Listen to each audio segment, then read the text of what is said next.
যার কারণে আজকে মুসলমান সূরা ইখলাস তিলাওয়াত করে কিন্তু তারা মসজিদ থেকে বের হয়ে আবার আল্লাহর সাথে মুনাফিকি করে। সূরা ইখলাস মুখস্থ নাই কেউ আছেন?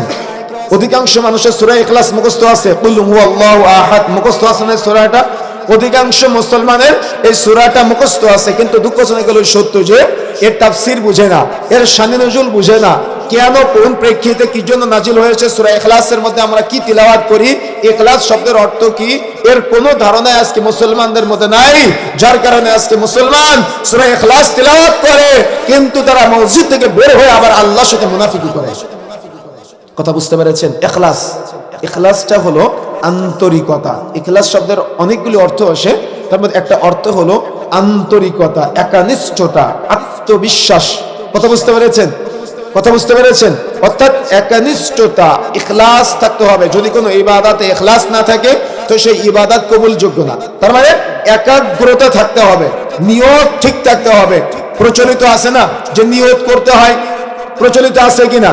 সুতরাং মনে রাখার চেষ্টা করবেন, প্রত্যেক আমলের সাথে নিয়ত যেমন ওতপ্রোতভাবে জড়িত, সেম একইভাবে ইখলাসটাও ওতপ্রোতভাবে জড়িত। যদি কোনো ইবাদতে আপনার ইখলাস ঠিক না থাকে তো ইবাদত করে আপনি প্রশান্তি অর্জন করতে পারবেন না। আপনি 10,000 টাকা দান করলেন আপনার উদ্দেশ্য মনে মনে যে আমার মাইকে নাম প্রচার হবে, অমুক 10,000 টাকা দান করলো, তাহলে আপনার নিয়তের উপরে নির্ভরশীল। এখানে ইখলাস কতটুকু আছে সেটা আপনি নিজে যাচাই বাছাই করবেন। কথা বুঝতে পেরেছেন? এরকম বহু উদাহরণ দেওয়া যাবে যে আমাদের ইখলাসের কতটুকু ঘাটতি আছে, কতটা আমরা আমাদের ইখলাসের ক্ষেত্রে, একনিষ্ঠতার ক্ষেত্রে, আন্তরিকতার ক্ষেত্রে, আমাদের আল্লাহ রাব্বুল আলামিনের ইবাদত বন্দেগী করার ক্ষেত্রে আমাদের কতটুকু ঘাটতি আছে। যদি আমরা একটু চিন্তা করি, একটু গবেষণা করি, তাহলে আমরা বের করতে পারবো। কিন্তু আমাদের তো গবেষণা নাই, আমাদের তো চিন্তা নাই, আমাদের তো ভাবনা নাই।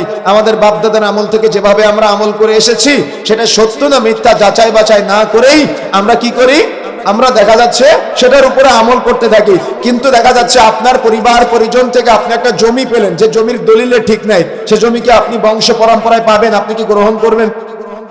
কথা বলতেছেন না কেন? গ্রহণ করবেন? আরে 1 কাঠা জমি কেনার সময় দাগ নম্বর, খতিয়ান নম্বর, পরচা নম্বর কোথায় কি আছে সব খুঁজে খুঁজে বের করেন।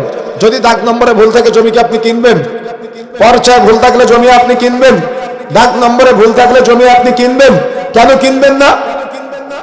ভুল তো এখানে আপনি ভুলকে ভুল বলতে পারতেছেন, কিন্তু যাকে সব থেকে ছোট জান্নাত দেওয়া হবে তার জান্নাত হবে এত বড়, এত বড়, গোটা পৃথিবীর মতো 10টা পৃথিবী একসাথে করলে যত বড় হয় তার জান্নাত হবে তত বড়। সুবহানাল্লাহ। আপনি এত বড় জান্নাত নেবেন, তার জন্য